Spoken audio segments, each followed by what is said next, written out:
es trabajar sobre el concepto de contabilidad del carbono, que es algo que nos está trayendo algunos problemas en los últimos tiempos.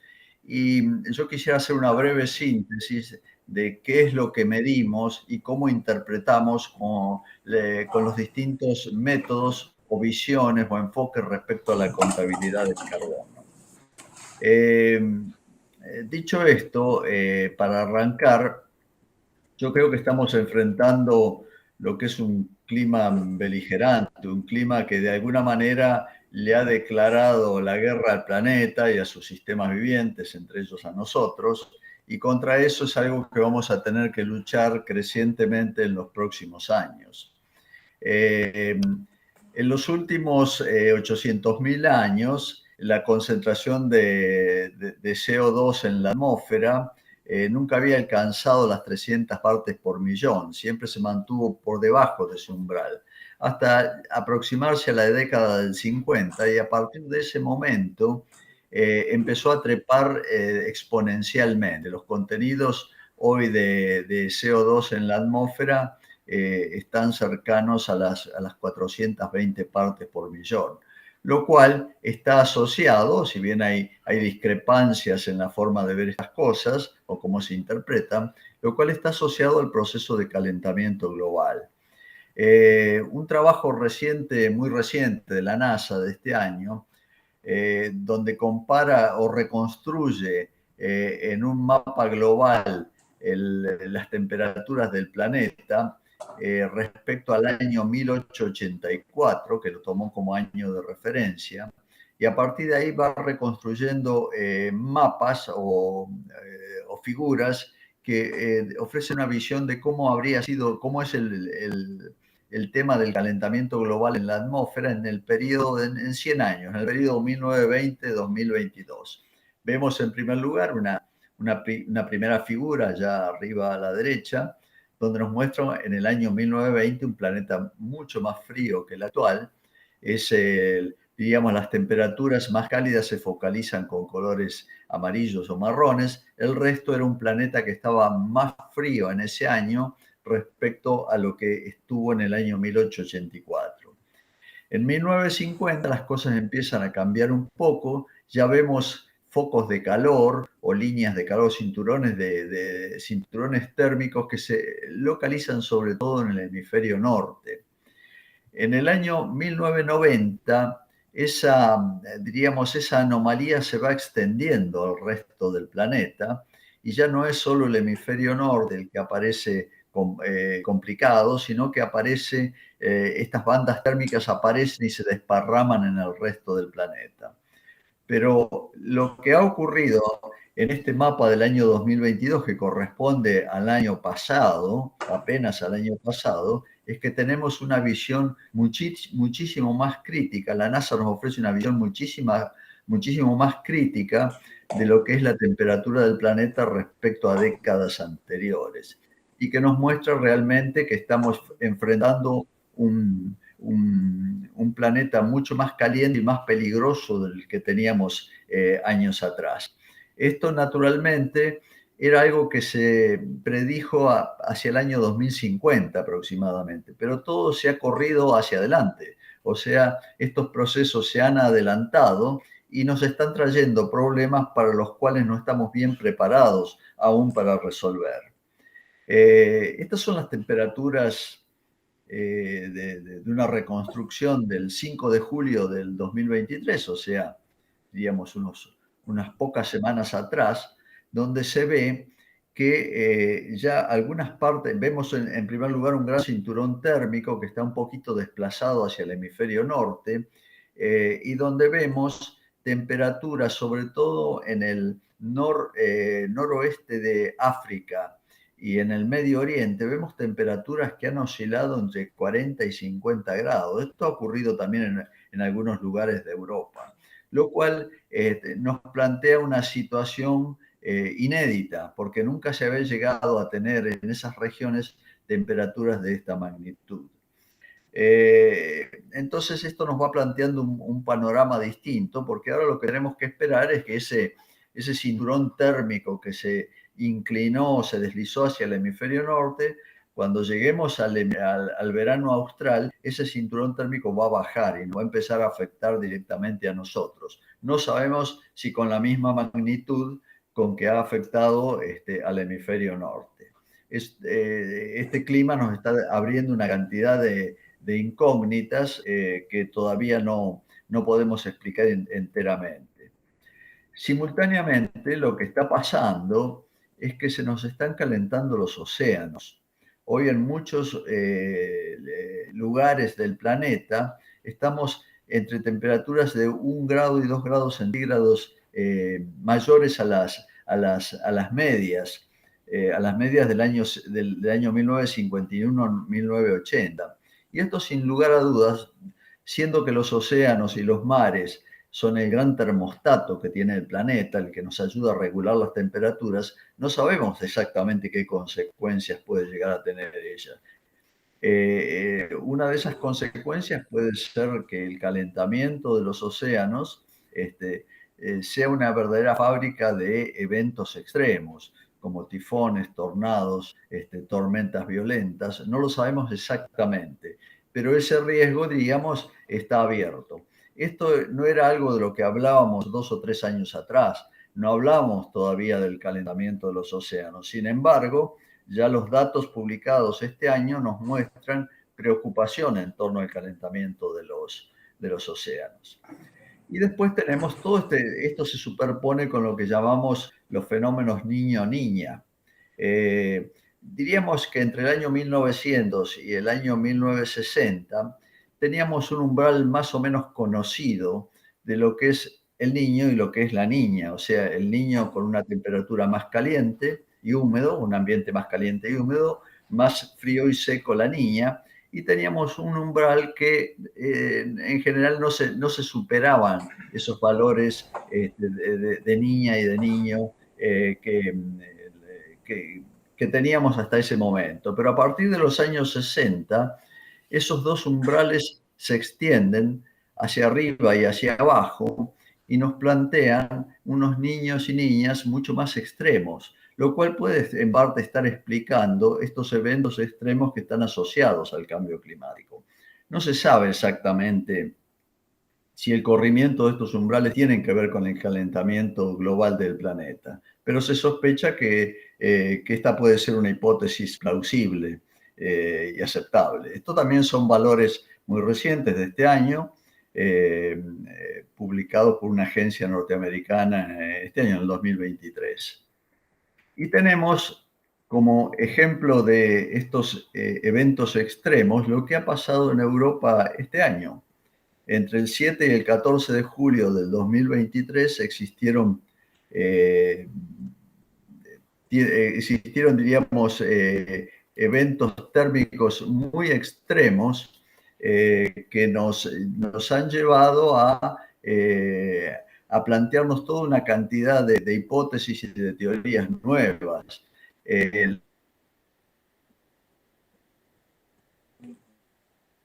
Las olas de calor europeas han sido realmente alarmantes, han provocado muchas muertes en humanos y, por supuesto,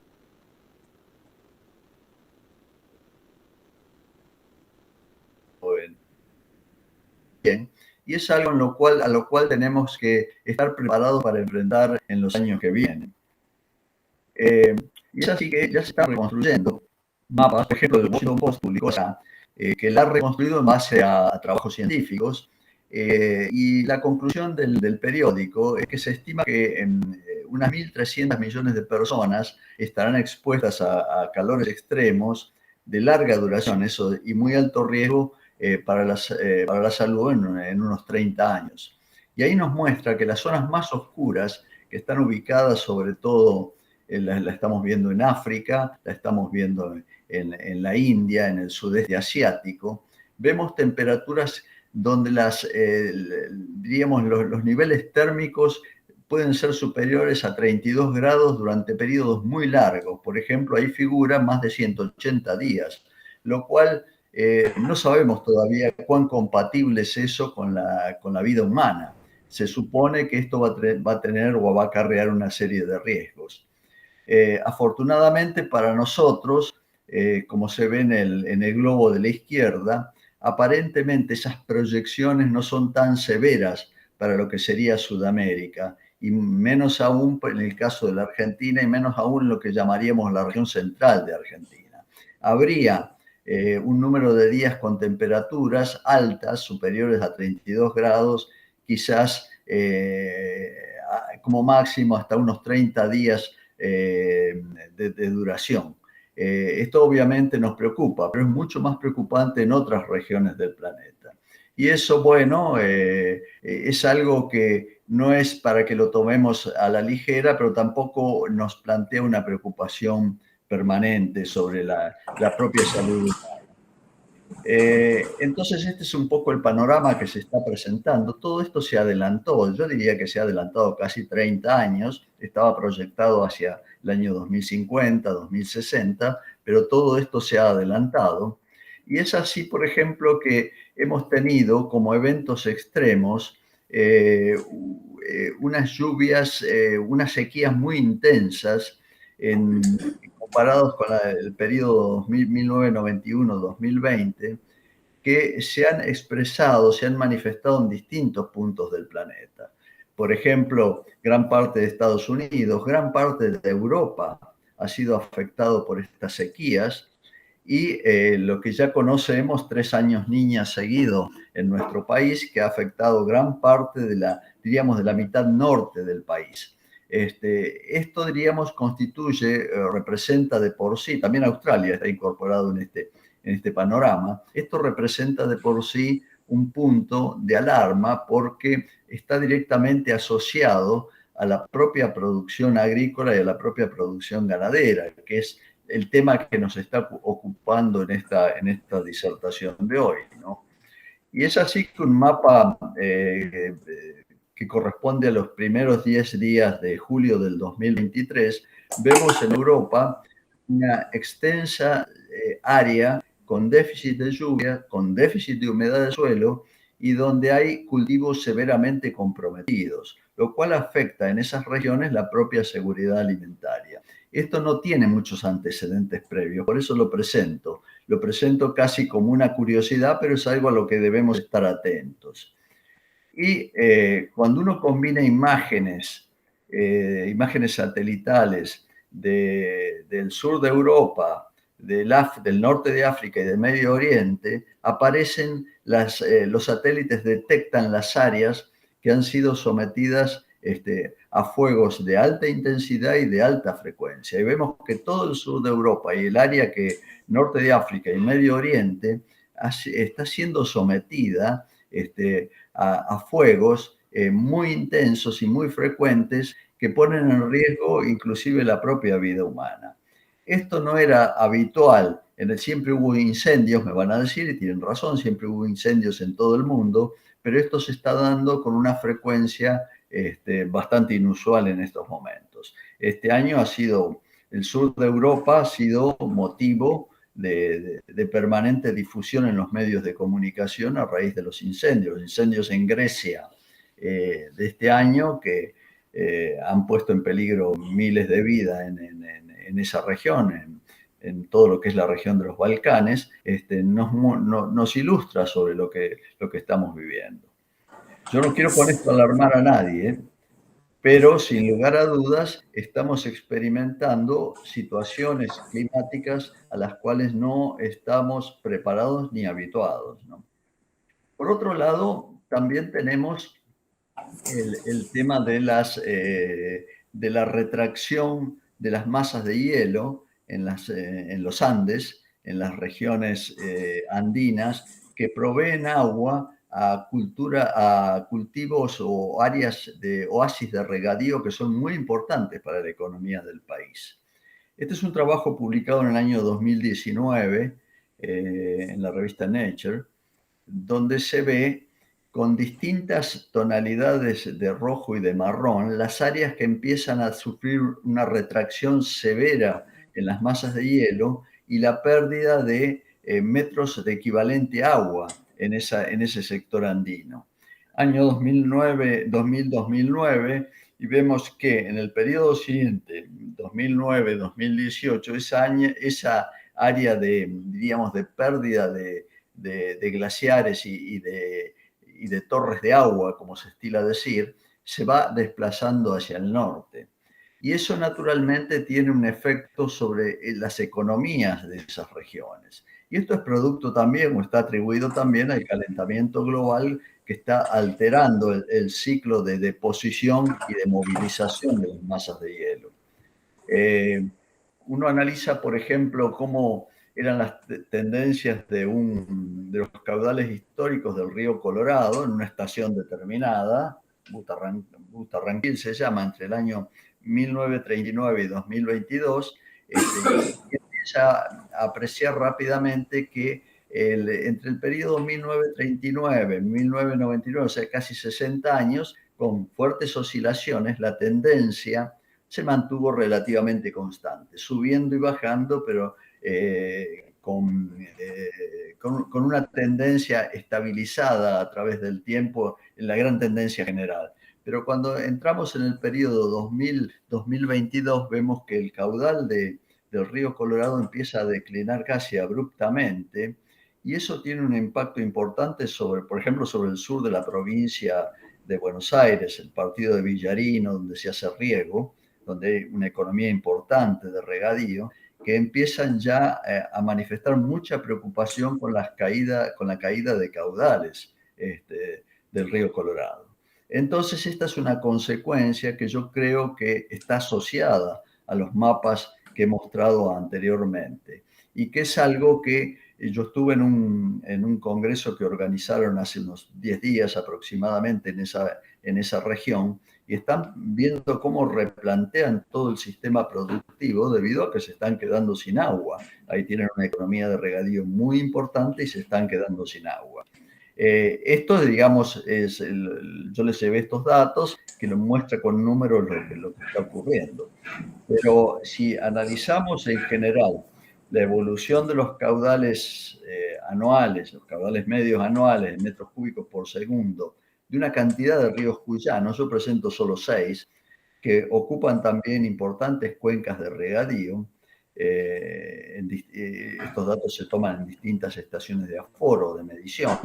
Dentro del periodo, lo que yo muestro va al periodo 1980-2010, vemos que en general, la tendencia general de los caudales de los ríos a través de los años tiende a declinar en todos los casos, y en algunos ríos de una manera más abrupta que en otros. Entonces, esto también obliga a ver cómo replanteamos y volvemos a mirar los planteos productivos en esas regiones.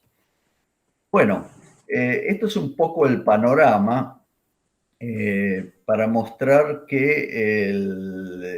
para mostrar cómo el clima está incidiendo y cómo el carbono aparentemente está explicando el calentamiento global, y ese calentamiento global está explicando todos estos eventos indeseables o estos eventos extremos en muchos casos que nos afectan directamente en la vida cotidiana y afectan nuestros procesos productivos. Y de aquí paso al tema de la ganadería bovina. Ustedes saben que la ganadería bovina se ha convertido un poco en el villano de la historia en materia de cambio climático global.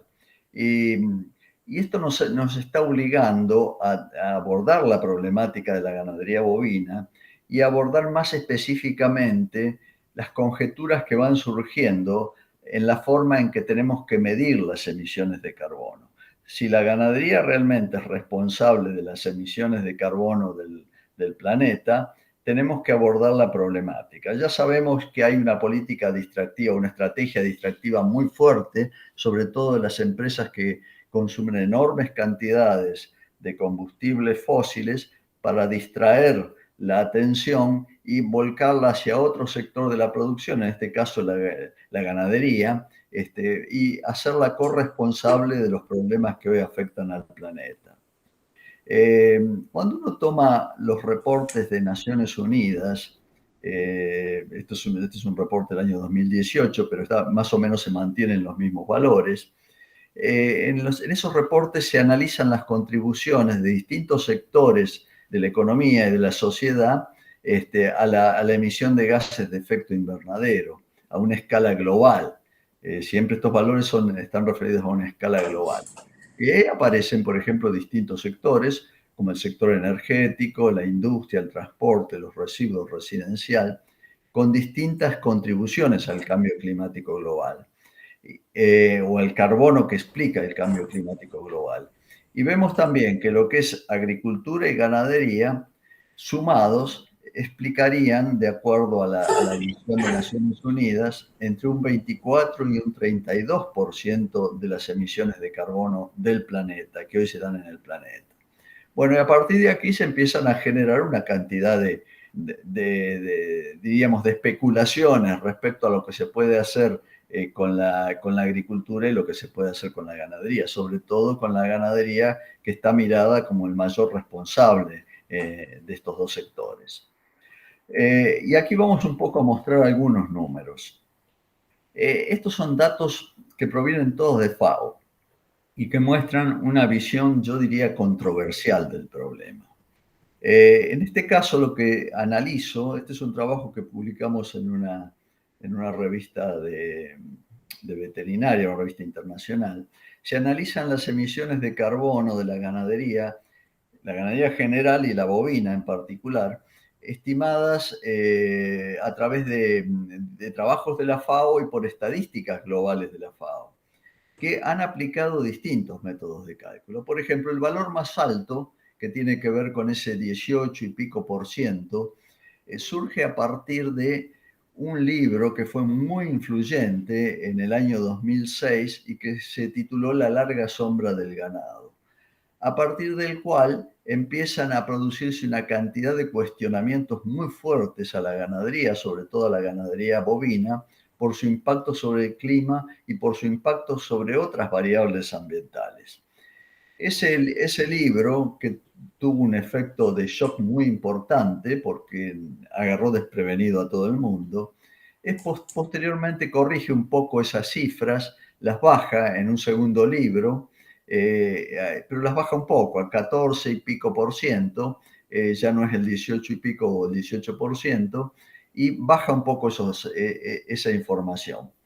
Pero si nos vamos, yo un día me ocupé, digo, bueno, vamos a ver qué dicen las estadísticas de la FAO, las estadísticas históricas que presenta la FAO respecto a la ganadería en general y a la ganadería bovina en particular. Y lo que muestra es que en base a las emisiones de metano y de óxido nitroso, que son las emisiones, diríamos, biogénicas de los animales, exclusivamente biogénicas de los animales, se muestran valores mucho más bajos. Esto todo está en la FAO. O sea que vamos pasando, por ejemplo, cuando hablamos de ganadería general, de 6 y algo por ciento a menos del 5%. Digamos, las tendencias son decrecientes porque cada vez se queman más combustibles fósiles, en consecuencia la participación ganadera se va reduciendo a través de los años. Pero la ganadería bovina aparece con una cifra más baja que la ganadería general, obviamente, y llega hacia el año 2020 con algo así como 2,90% de las emisiones globales de carbono, explicando eso. Entonces ustedes ven que cuando se leen distintas publicaciones, y esto llamativamente publicaciones y datos de una misma organización, vemos que hay cifras muy contrastantes, lo cual nos obliga a mirar el problema o a hacer foco en el problema de una manera más concreta y tratar de explicar a qué se deben estas diferencias. Bueno, todo esto dio lugar obviamente a toda una cantidad diríamos, de propaganda anti-carne o anti-bovina o anti-animal, anti-ganadería, perdón, en la cual nos advierten que es realmente un gran responsable de que el calentamiento global esté ocurriendo, y la consecuencia de esto es que haya grupos que muy agresivamente nos invitan a consumir menos carne para reducir la población de ganado y consecuentemente las emisiones de gases de efecto invernadero. También aparecen obviamente los mensajes irónicos de los sectores ganaderos, donde aparecen ahí, por ejemplo, 3 vaquitas diciendo coman más pollo. Pero esto es parte, diríamos, del juego de publicidad y de propaganda que estamos viviendo. Lo cierto es que cuando uno investiga por qué hay semejante diferencia en las cifras que manejan las propias Naciones Unidas y que maneja la FAO, uno se encuentra con que las cifras que dan más alta para la ganadería, o sea, dan las emisiones más altas, entre un 14 y un 18% de las emisiones globales atribuidas a la ganadería, encontramos con que los análisis se han hecho a través de lo que llamamos la huella de carbono, que, diríamos, utiliza el enfoque del análisis de ciclo de vida de un producto. O sea, desde la manufactura de los insumos que consume la ganadería, por ejemplo, lo que llamaríamos emisiones preprediales, hasta la etapa final, antes de llegar a la góndola o llegando a la góndola, que son todas las emisiones postprediales. Entonces tenemos en el medio, las emisiones que emite el propio productor, que explicarían aproximadamente un 50% de las emisiones prediales. Y que esa, desde mi punto de vista, estaría explicando por qué hay tanta diferencia. Pero cuando a esas emisiones prediales le sumamos las emisiones de manufactura de los insumos y las emisiones postprediales, como pueden ser, por ejemplo, el procesamiento de frigoríficos, el envasado, el transporte, la distribución mayorista y minorista, el transporte transoceánicos, eso explicaría aproximadamente un 35% de las emisiones restantes. En consecuencia, esto nos lleva a una cifra, cargado todo eso sobre un kilo o sobre una tonelada de carne, nos lleva a una cifra tan grande de emisiones que es lo que permite llegar a la conclusión de que el 14 al 18% de los gases de efecto invernadero pueden ser atribuidos a la ganadería. Y de ahí un 12, un 13% a la ganadería bovina en particular, ¿no? Pero si nos basamos únicamente en lo que llamaríamos las emisiones biogénicas y las emisiones prediales, esa cifra se reduce a la mitad. 7 a 9% podría ser atribuido a la ganadería en general y un 5 o un 6% a la ganadería bovina. Entonces acá vemos una gran divergencia de cifras, de valores, que nos obligan a reenfocar la problemática de las emisiones y mirarla desde un punto de vista del interés nuestro como país ganadero, ¿no? Y es así que, por ejemplo, uno se encuentra cuando uno desagrega lo que llamaríamos una hamburguesa convencional, cuánto pesa la huella de carbono mirada desde el análisis del ciclo de vida, cuánto pesa sobre la composición general o el carbono emitido en la elaboración de esa hamburguesa. Y aparece obviamente la carne como el principal contribuyente a la emisión de carbono, con 774 gramos por hamburguesa. Luego aparece otro producto animal, que es el queso, y con cifras mucho más bajas aparecen el pan, las verduras, los condimentos, etc. Ahora bien, si nosotros nos focalizamos en la carne vacuna, vamos a encontrar que, de acuerdo al análisis del ciclo de vida, esa cifra explicaría el 88% de las emisiones de esa hamburguesa. Pero si nos focalizamos únicamente en las emisiones prediales, esa cifra se reduce a la mitad, o sea, pasaría a a representar el 44% de las emisiones de una hamburguesa, con lo cual, diríamos, cambia la perspectiva de lo que estamos hablando. Entonces, estas son las dos visiones o las dos concepciones que están en juego. Por otra parte, vale la pena recordar que, esto es importante siempre recordarlo, que la participación relativa de las emisiones de carbono de los distintos sectores digamos, de las distintas actividades agropecuarias es muy baja a nivel mundial. Si a nivel país nosotros tenemos en la actualidad aproximadamente estamos emitiendo el 0,80%, o sea, ni siquiera el 1% de las emisiones globales, el sector agropecuario está por debajo del 0,40% y el sector ganadero estará alrededor del 0,15%. Con lo cual, la contribución efectiva de la ganadería bovina argentina al calentamiento global es insignificante. no juega en ninguna liga mayor. Entonces, esto también lo tenemos que tener claro en la cabeza para saber cuando tenemos que defender estas situaciones en los foros internacionales. Ahora bien, el foco del problema es no solamente mirar estas diferencias que aparecen en los números, sino también mirar a la métrica, o sea, cómo contabilizamos el carbono en la ganadería bovina. ¿Cómo nos conviene? La gran pregunta es cómo nos conviene, diríamos, contabilizar el carbono, por tonelada de carne o por kilo de carne o por hectárea productiva. Los europeos están claramente orientados, y sobre todo en el hemisferio norte, a medir las emisiones por tonelada de carne o por kilo de carne, lo cual entra dentro de la visión de análisis de ciclo de vida, o sea, analizar el ciclo de vida completo del producto y con esos llegan a valores de góndola que muestran un estado, diríamos, la contribución de la carne al calentamiento global. Pero nosotros tenemos otros parámetros de comparación también. Podemos hacerlo por tonelada de carne, pero también lo podemos hacer por tonelada productiva, perdón, por hectárea productiva. Entonces, aquí vuelven a enfrentarse dos visiones distintas, porque la huella de carbono, de acuerdo a cómo es analizada, sobre todo en los países del hemisferio norte, se ocupan únicamente de la emisión de carbono por tonelada de carne. Y eso se debe a que sus sistemas de producción son eminentemente confinados, donde no hay pasto, no hay pasturas, no hay vegetación en esos sistemas de producción, son sistemas industriales, donde todo lo que, por ejemplo, un feedlot genera son emisiones concretas de N2O, o sea, óxido nitroso y de metano.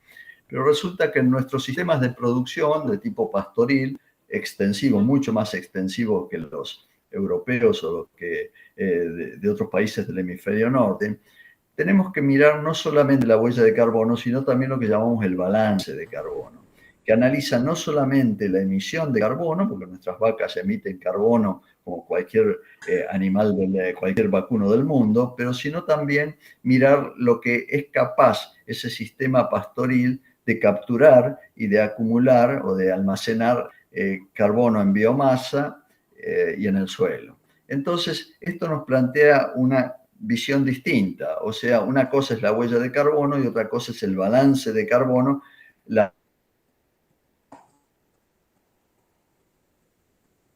primera medida por tonelada de carne, la segunda medida por hectárea. Y aquí vamos a lo que sería la huella de carbono. Vamos a analizarlo un poquito. La huella de carbono, vuelvo a reiterar, contabiliza solamente emisiones de carbono, solamente emisiones, en una palabra, por kilo o por tonelada de carne. Y está basado en lo que dije hoy, el análisis del ciclo de vida, donde se van desplegando los distintos eslabones que integran la cadena de la carne y se le van sumando a cada uno de esos eslabones la emisión de carbono que se genera en cada uno de ellos. Naturalmente, la suma de todos ellos genera lo que llamaríamos la huella de carbono, que es con lo que se llega a la síntesis final de la emisión de 1 kilo de carne de 1 tonelada de carne. Pero aquí tenemos que dividir dónde se producen esas emisiones. Entonces yo había dicho hoy, emisiones preprediales, o sea, manufactura de insumos, emisiones prediales, que son las que maneja en general el productor y las que produce su propio ganado, y las emisiones postprediales, que son todas las que ocurren en los distintos eslabones a partir de que 1 kilo de carne o una tonelada de carne sale por la tranquera e ingresa a un proceso mucho más largo que va acumulando carbono. Entonces,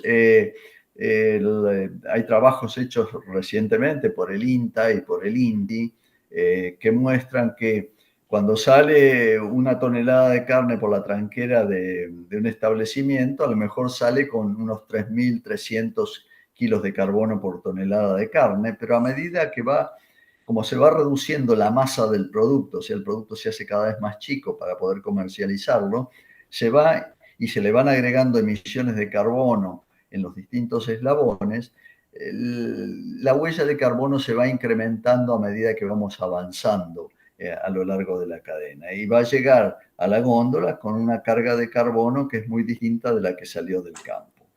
Bueno, esto naturalmente es la forma en que se mide la huella de carbono. Ahora bien, acá hay algo que está poco considerado a veces, que cuando nosotros medimos las emisiones a nivel de predio, emisiones de carbono, lo que tenemos es una contabilidad localizada. O sea, la puede controlar el propio productor. O sea, el productor tiene los datos para analizar esa parte de la contabilidad de carbono.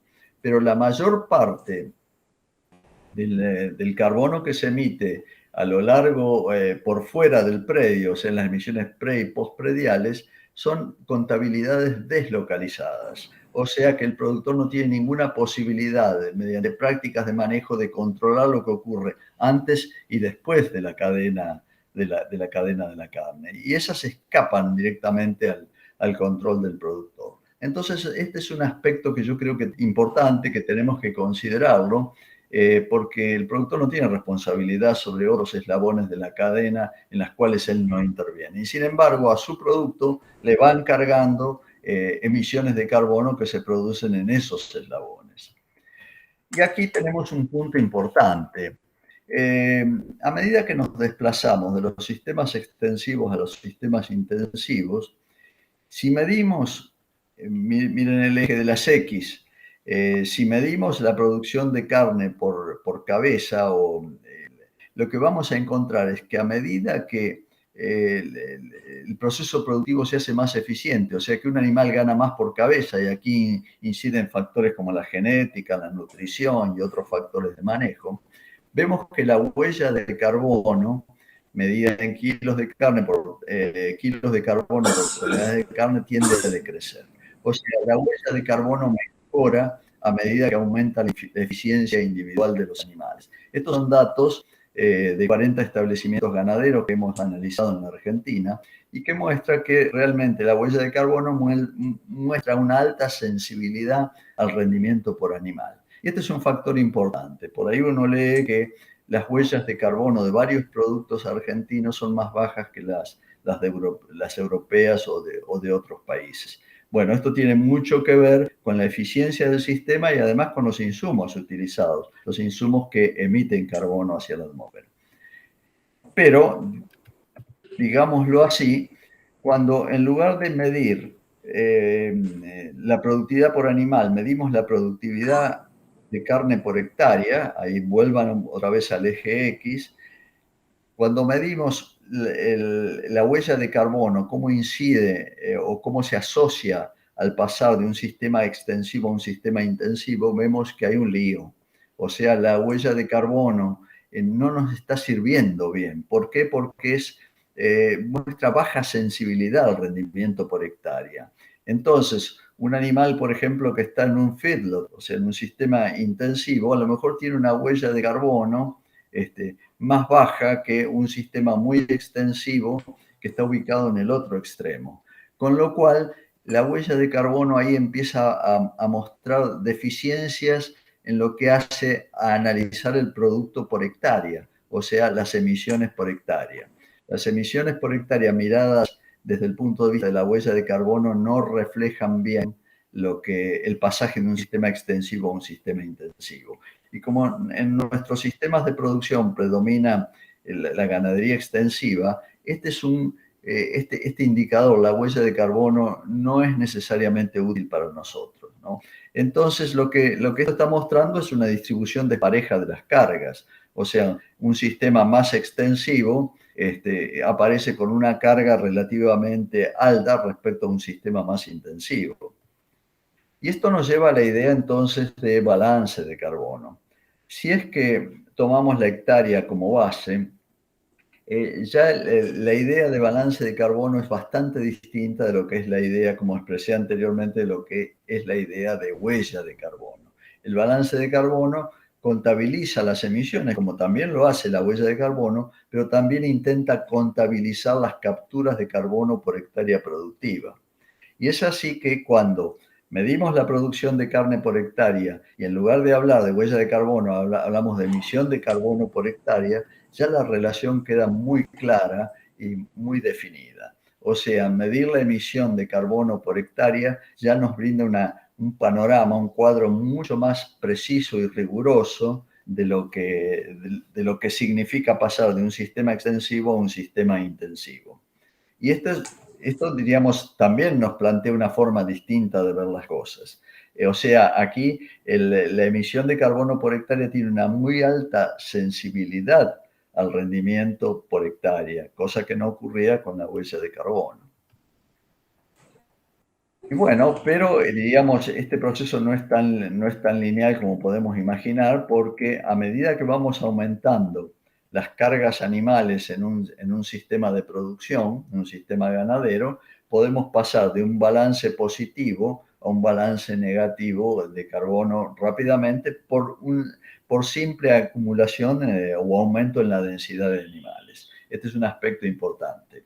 O sea, tenemos que saber que un sistema extensivo es un sistema de relativamente cargas bajas a cargas medianas.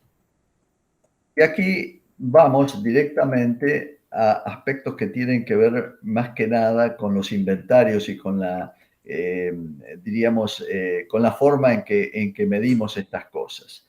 Si nosotros siguiéramos la línea de análisis del IPCC, consideraríamos al animal como un sistema en sí mismo. Sumando animales podemos inventariar la cantidad de emisiones de la ganadería, que provienen esencialmente del metano y del óxido nitroso. Pero una cosa es mirar al animal como sistema y otra cosa es mirar al sistema en su conjunto con el animal incorporado adentro, donde no solamente poniendo el animal adentro, obviamente van a seguir las emisiones de metano y de óxido nitroso, pero también ese animal está inserto en un sistema donde hay vegetación y esa vegetación tiene capacidad de hacer fotosíntesis, tiene capacidad para capturar carbono y acumular ese carbono, almacenar carbono en la biomasa aérea, en la biomasa subterránea, y parte del carbono de la biomasa subterránea puede pasar como carbono orgánico del suelo si se dan una cantidad de condiciones. Claro, en este proceso también hay pérdidas, ¿no es cierto? O sea, no es un proceso direccional donde todo es ganancia de carbono. Hay pérdidas por descomposición de la materia orgánica y de otros procesos que están, diríamos que forman parte de la concepción esta general, ¿no? Y es así que cuando miramos nuestras plataformas de fotosíntesis, ocupan una porción muy importante las tierras de pastoreo, o sea, las tierras que capturan y acumulan carbono. Y dentro de esas tierras de pastoreo tenemos tantos pastizales nativos, sabanas nativas, pasturas perennes cultivadas. Tenemos ecosistemas boscosos, o sea, los sistemas silvopastoriles, bosques nativos, matorrales, renovables, de leñosas nativas, mesetas semidesérticas, que aunque son semidesérticas, existe vegetación que captura carbono, vegetación de sierras y montañas, etcétera. Entonces, todo esto conforma un conjunto de tierras de pastoreo que en general en el país ocupan más del 80% de la superficie total del territorio. Y es así que cuando vamos a estimar el balance de carbono por hectárea computando tanto emisiones como capturas, en 40 establecimientos ganaderos de Argentina, yo voy a mostrar el ejemplo de estudios que hemos hecho, esta visión de balance nos permite diferenciar predios y nos permiten diferenciar productores. ¿Qué significa? Que hay predios que tienen mayor capacidad de generar balances de carbono positivos y productores que a través del manejo pueden generar a sí mismos créditos de carbono que lo pueden beneficiar, ¿no? Entonces, aquí tenemos, por ejemplo, 28 de los predios analizados han mostrado un balance de carbono positivo medido a través o estimado a través de coeficientes que miden el carbono acumulado en la biomasa, y vemos que en verde están todos esos establecimientos, 28 en total, que han tenido un balance positivo. En general, varios de ellos están muy cercanos al cero, como pueden ver en el extremo derecho de esa tendencia. Pero también tenemos una cantidad de establecimientos que han generado un balance negativo y en general el balance negativo se asocia a sistemas más intensivos de alta carga y a sistemas que tienen prácticas de manejo que suponen una alta emisión de carbono, como puede ser la deforestación, el uso de fuego en los pastizales o la deforestación y quema de vegetación. Todo eso genera un balance negativo. Entonces, esto es lo que permite diferenciar distintos predios y distintos productores, ¿no? Entonces, ya un poco sintetizando, diríamos que cuando comparamos distintos productos, por ejemplo, carne, maíz, soja, trigo, las emisiones por producto, o sea, la huella de carbono, medida en kilos de carne, en kilos de carbono por kilo de carne, en general es muy estable, muy estática. Si le asignamos un valor 100 a la carne, van a tener valores de menos del 1%, diríamos, maíz, soja, trigo. O sea, ahí es donde aparece claramente la gran diferencia entre lo que es producción ganadera y lo que es producción agrícola. Esto mirado desde el punto de vista de la huella de carbono. Si nos vamos a las emisiones por hectárea, la situación cambia. ¿Por qué? Porque supongamos que nos vayamos a un establecimiento mixto de la región núcleo argentina y ahí aparecen, por ejemplo, datos de predios en los cuales las emisiones de la soja, por la magnitud de ocupación territorial que tienen dentro del predio, aparece superando las emisiones de la propia carne. Entonces, esto nos muestra que estamos ante dos sistemas de comparación que son completamente distintos. Uno muy estático, que nos va a mostrar prácticamente lo mismo siempre, y un sistema mucho más dinámico, que es cuando miramos las emisiones por hectárea. Entonces, ya para concluir, diríamos que frente a un cambio climático que se nos ha convertido en una amenaza global, lo que llamamos la economía del carbono ha pasado a ser un factor de primer orden, tanto para distintos sectores de la sociedad como para distintos sectores de la economía mundial. Y la forma en que compatibilizamos el carbono va a tener profundas implicancias sociales y económicas. Esto es lo que viene de aquí en más. La huella de carbono, que evalúa solo emisiones, como dijimos, es un instrumento de diagnóstico idóneo para contabilizar carbono en los sistemas, en los sistemas agropecuarios más intensivos. Me faltó decir esas palabras, esa frase. Pero su rigidez metodológica limita su utilidad en la ganadería extensiva. O sea, la huella de carbono nos sirve bastante bien para contabilizar las pérdidas de carbono de un sistema intensivo. El balance de carbono, por otro lado, que computa tanto las emisiones como la captura de carbono, es una herramienta que puede complementar a la huella de carbono. No quiere decir que la huella de carbono deba ser ignorada, sino que debe ser, diríamos, complementada por el balance de carbono, que es que es lo que nos sirve cuando evaluamos la ganadería extensiva, la ganadería pastoril, y que permite discriminar claramente entre planteos productivos distintos y entre productores distintos. Entonces, ya como digamos, como idea final, el balance de carbono ofrece la posibilidad de diferenciar a los productores capaces de generar créditos certificables de carbono en sus empresas. Como herramienta de transparencia social, porque lo necesitamos para mostrarnos en sociedad, y como herramienta para mostrar un creciente valor comercial que puede tener el carbono en el mercado del carbono. Muchas gracias.